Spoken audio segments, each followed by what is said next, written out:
Direct Delhi से deal कर रहे हैं, डाक कलकत्ता से डील कर रहे हैं। श्री नरेंद्र मोदी की जो गारंटी है, व्यापारियों का बहुत बड़ा योगदान होता है किसी देश को, किसी समाज में। बहुत सारी सुविधाएं युवाओं को मिलती है। जो पढ़ाई को सिर्फ नौकरी का माध्यम मानते हैं। छत्तीसगढ़ समेत तमाम जगहों से यहाँ पर लोगों ने बढ़ चढ़कर व्यापार मेले में भाग लिया है। इसी बीच आपको बता दें कि भाजपा के प्रदेश अध्यक्ष किरणदेव सिंह इस कार्यक्रम में शामिल हुए और व्यापार को लेकर बहुत बड़ी बात कही उन्होंने। और यहाँ पर मौके पर जो विधायकगण थे और बीजेपी के दिग्गज नेता थे, उन्होंने क्या कुछ कहा, सुनिए पूरी खबर। वास्तव में मैं बस्तर से आता हूँ, अभी वहां पर ये चलन नहीं है, लेकिन जब आपने बताया कि ऐसा हम हर 3 साल में करते हैं और बहुत बड़ा आयोजन रहता है, तो मेरे मन में भी इच्छा हुई कि मैं भी इसको जानूं समझूं। और वास्तव में ये अद्भुत है, आपको बधाई हो। मुझे विलंब हुआ आप सबके बीच आने में, मुझे ये भी मालूम है, मैं वैसे बहुत समय का पाबंद हूँ क्योंकि पूरा जीवन खिलाड़ी जीवन रहा है। मैदान में मैं समय पे 5 बजे पहुंचना, मतलब 5 बजे पहुंचना है। लेकिन आज हमारे जिलाध्यक्ष जी का इसमें दोष है। जिलाध्यक्ष जी ने सब जगह रोकते और विलंब हो गया। मैं सोच रहा था, मुझे मालूम नहीं था अजय जी, मैं सोच रहा था ये कहीं मतलब लेट हो गया, खत्म ना हो गया हो, लेकिन ये बोल रहे थे कि चल रहा है करके। अजय जी ने बहुत सारी बातें कही है, आदरणीय गार्गी जी ने भी व्यापार जगत के संबंध में। ये मामला मेरा थोड़ा सा ढीला है, मैं व्यापार जगत से बहुत दूर हूं। हम अपने पारिवारिक खेती किसानी में ही लगे रहते हैं, जो कि मैं नहीं करता हूं 26 साल से मैं नहीं कर पा रहा हूं।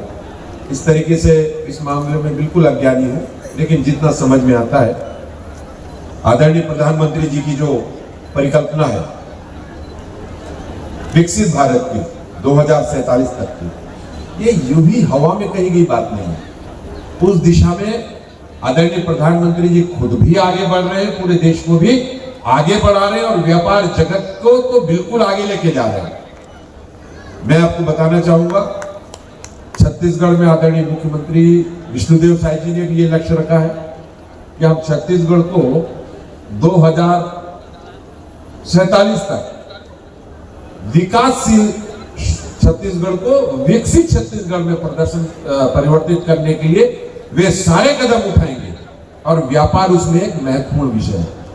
व्यापार को लेकर नई औद्योगिक नीति भी लॉन्च हुई है।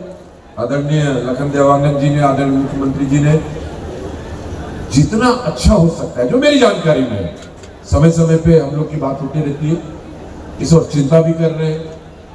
और ये मुझे तो नहीं मालूम इसके आंकड़ों में कितना प्रतिशत वृद्धि हुई है, लेकिन मैं इतना जरूर बोलूंगा कि आने वाले कुछ वर्षों में, 1-2 वर्षों में ही, जो मुझे लग रहा है कि छत्तीसगढ़ भी उद्योग और व्यापार की दृष्टि में अपना कीर्तिमान स्थापित करेगा। मैं इस बात को दावे के साथ कह सकता हूं। बहुत स्कोप है यहाँ पर। छत्तीसगढ़ अपने संसाधनों से ही धनधान्य है। हमारे जो मिनरल्स है यहाँ पे, खनिज संपदा है हमारी, और भी कई ऐसे हैं जो उद्योग जगत के बड़े बड़े रास्तों का मार्ग प्रशस्त कर सकते हैं। जो मेरा अनुभव है, मुझे ये लगता है कि इस तरीके से हमारे छत्तीसगढ़ चैम्बर ऑफ कॉमर्स में अमर परवानी जी से भी मेरी बहुत अच्छे संबंध मित्रता है। अजय बसेन जी से तो बहुत स्नेह भाव है ही। और ये बात सही है कि हमने आपका बहुत लेकिन सदुपयोग किया है, बहुत सदुपयोग किया। और चैम्बर ने भी अपनी महत्वपूर्ण भूमिका निभाई, व्यापारी जगत से, व्यवसायी जगत से, उद्योगपतियों के जगत से। और ये बात समझ में आ गई कि छत्तीसगढ़ के विकास की दृष्टि से कह ले, उन्नति की दृष्टि से कह ले, और उद्योग की जो परंपरागत चल रहा था उससे इतर जाकर, उससे अलग हटकर अगर यहाँ के उद्योग के नए आयाम तय स्थापित कर सकते हैं, तो भारतीय जनता पार्टी की सरकार विष्णुदेव साय जी के नेतृत्व में ये हो रहा है। थोड़ा सा धैर्य की भी आवश्यकता है। हमारी एक आदत हो गई, हम तुरंत रिजल्ट चाहते हैं। ये मैं आपके विषय में नहीं बोल रहा हूँ, कह नहीं रहा हूँ, लेकिन ये जरूर है बहुत सारी योजनाएं, कल्याणकारी योजनाएं ऐसे हैं और ये एक तरीके से रोलिंग और होता है, रोलिंग प्रेस बोलते हैं जिसको हम उद्योग। अब किसी जगत में मैं कह लेता हूं मंचस्थ अतिथियों की अनुमति से जो मेरा अनुभव है, व्यापार के मेले में आया हूं, ट्रेड फेयर में आया हूं, इसी में नहीं बोल रहा हूं, लेकिन क्योंकि राजनीतिक क्षेत्र से जुड़े हुए हैं, समय समय पे हमारा व्यापारी प्रकोष्ठ, व्यवसायिक प्रकोष्ठ के माध्यम से हम बात भी करते हैं, तो मैं हमेशा ये कहता हूं किसी भी प्रांत का उद्योग, व्यापार जितना फलेगा उसका बहुत सारा प्रतिशत अन्य कार्यों को उसका लाभ मिलता है, अन्य कार्यों को उसको व्यवस्था मिलता है। मैं इसको बिल्कुल मानता हूं। आप क्या सोचते हैं? आज एक जगह अभी कोई मोटरसाइकिल चला रहे थे, टेस्ट ड्राइव कर रहे थे। एक मोटरसाइकिल अगर हम किसी उससे खरीदते हैं तो हम सिर्फ उस दुकानदार को फायदा नहीं पहुंचाते। ठीक बोल रहा हूं मैं, घर की भी सिर्फ उस दुकानदार को नहीं, जहां से ये मोटरसाइकिल मैन्युफैक्चरिंग हुआ है वहां से लेकर जितनी भी कड़ियों में पहुंचकर ये दुकान में पहुंचती है, उन सभी चैनलों को उसका फायदा पहुंचता है। ठीक बोल रहा हूं मैं? उनके एम्प्लॉयज, उनका परिवार चलता है, इससे ही आत्म करके वे उनको तनख्वाह देते हैं और अपने सेटअप को बढ़ाने का काम करते हैं। इसको बनाने के लिए जो पार्ट्स मंगाया जाता है अलग अलग, उससे या तो वही बनते हैं, इसके अलावा भी मैं बोल रहा हूं। तो इस तरीके से एक बहुत बड़ा सेक्टर आर्थिक विकास की दृष्टि से और व्यापार और उद्योग जगत के माध्यम से जाता है। ये मेरा व्यक्तिगत मानना है। इस पे आप लोग कितने सहमत हैं मुझे नहीं मालूम, क्योंकि मैं पहले ही बोल चुका हूं, मैं बिल्कुल जीरो, लेकिन अनुभव तो करते हैं।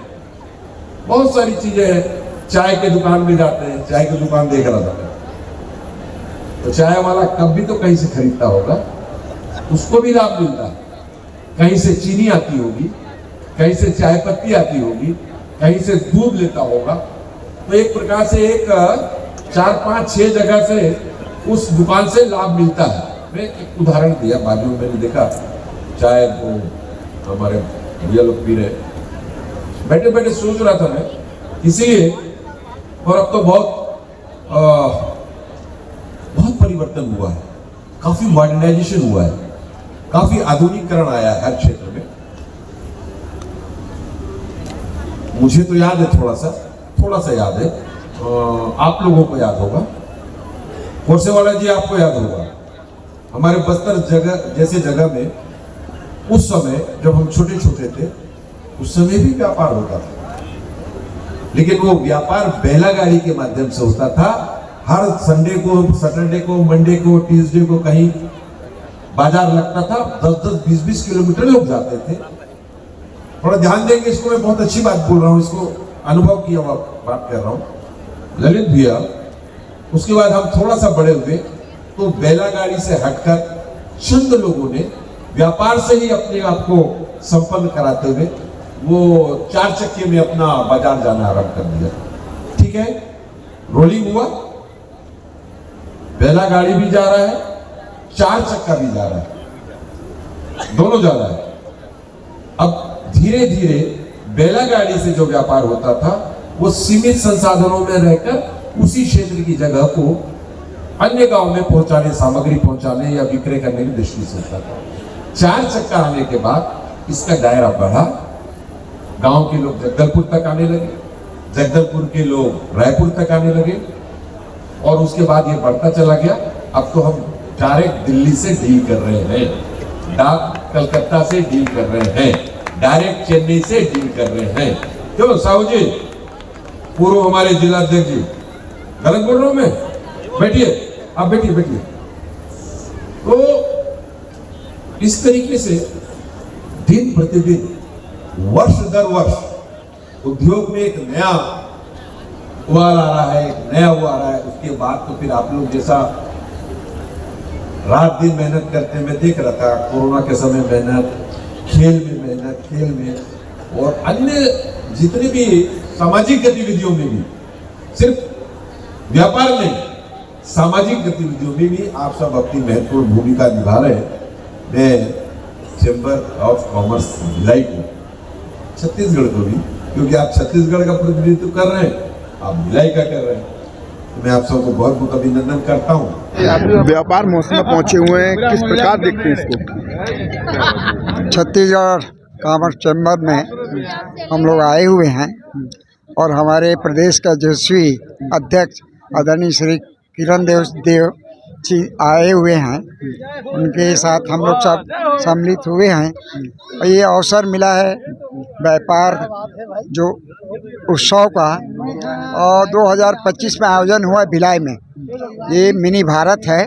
मिनी भारत में सभी धर्मों, सभी लोगों के यहाँ समावेश है और निश्चित तौर पे व्यापार के माध्यम से देश को विकसित करने की जो कल्पना है आदरणीय नरेंद्र मोदी जी का, उस सपना को पूरा करने के लिए छत्तीसगढ़ का भी विकास जरूरी है। तो हमारे प्रदेश के मुखिया आदरणीय विष्णुदेव साय जी इस दिशा में लगे हैं और आदरणीय श्री नरेंद्र मोदी की जो गारंटी है उसको पूरा किया जा रहा है और निश्चित तौर पर 2047 का जो मिशन है उस लक्ष्य को प्राप्त करने की दिशा में काम हो रहा है।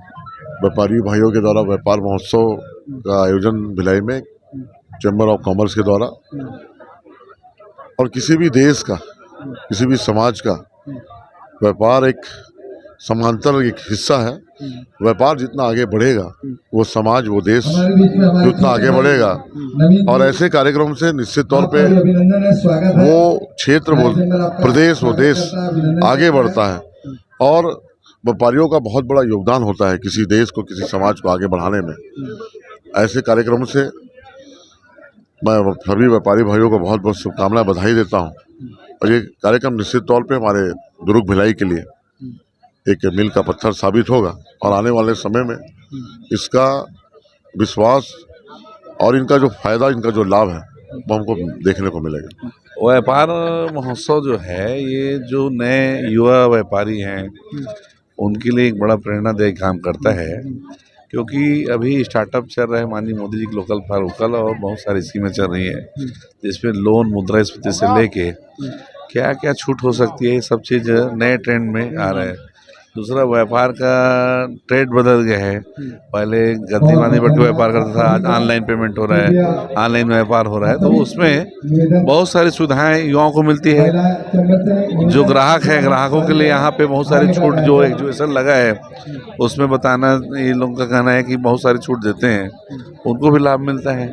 तो ग्राहक और दुकानदार दोनों के लिए ये बड़ा व्यापार मेला बहुत सार्थक काम करेगा, ऐसा मुझे लगता है। Chhattisgarh chamber of commerce and industries Bhilai इकाई हमेशा ये कोशिश करती है कि भिलाई की हमारे साथ जुड़े हुए व्यापार जगत के लोग और ग्राहक जगत के लोग, दोनों के लिए हम कुछ ना कुछ ऐसा अनूठा प्रयास करते रहें जिससे दोनों के बीच में सामंजस्य बना रहे। इस बार हम लेके आए हैं व्यापार महोत्सव 16, 17, 18, 19 जनवरी, और आज 3 दिन हो चुके हैं। और मैं बड़े ही गर्व के साथ कह सकता हूं कि हमने भिलाई की जनता को वो दिया है जो वो अपने अरमानों में संजोए बैठे रहते थे कि हमें बड़ी सिटीज़ में जाना पड़ेगा ऐसे ट्रेड फेयर में शिरकत करने के लिए। हमने उन्हें दिया है, जब वो परिवार के साथ आते हैं तो एक निश्चित तौर पे इनाम देते हैं और दिन भर हर आधे आधे घंटों में इनामों की बौछार होती रहती है। तो इसलिए हम उनको साथ ये बता रहे हैं कि हमारे साथ समन्वय बना के रखिए, ऑनलाइन से नाता तोड़ के रखिए। यहाँ पे 150 से ज़्यादा स्टॉल सजाए गए हैं जो ये बता रहे हैं कि भिलाई में सब कुछ मिलता है, अच्छा मिलता है, सस्ता मिलता है, और उसके साथ हम व्यापार जगत के साथ संबंध वो अलग से उनके साथ स्थापित होता है।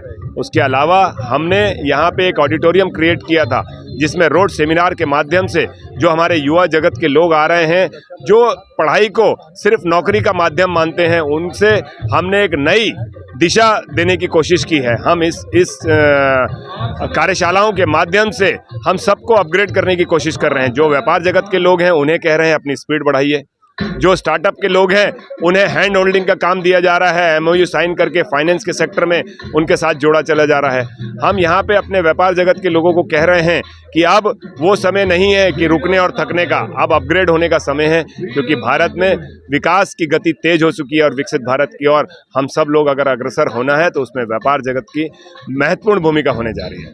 हमारी खबर आपको अच्छी लगे तो लाइक से सब्सक्राइब करें। जय हिंद, जय भारत।